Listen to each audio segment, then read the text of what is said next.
Hey guys, welcome to my new blog. তা আজকে আমি ব্লগটা এখান থেকে শুরু করছি যে আমার এখানে কালকে থেকে হরি পুজো ভরা নাম। তা আজকে ঘট বসবে, তা কীগুলো হচ্ছে দেখাচ্ছি, চলে আয় ভাই। আমাদের হরি পুজোর বাঁশ বাঁধা হচ্ছে, আর এটা হচ্ছে আমাদের দুর্গা মন্দির, এখানে দুর্গা পুজো হয়।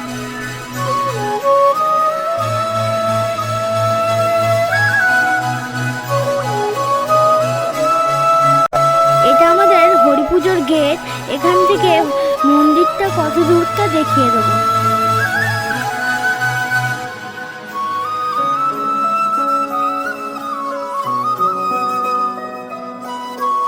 খাওয়া দাওয়ার জন্য ঠিক উল্টো পাশে আরেকটি প্যান্ডেল করা হচ্ছে।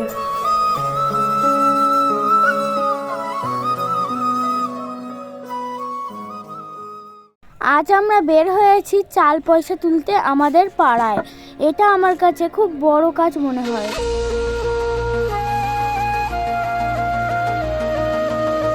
মন্দিরের পাশে ছোট একটি মাছ আছে, সেখানে সারা পাড়া ঘুরে কত টাকা উঠেছে তা মনে হতো। এটা আমাদের ভেড়া ব্লকার। ঠিক তার পরের দিন উঠে দেখলাম তেরপল আর কাপড় টাঙানো হয়ে গিয়েছে। এদিকে পাড়ায় কাকিমারা গোবর দিচ্ছে।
মেলিতে না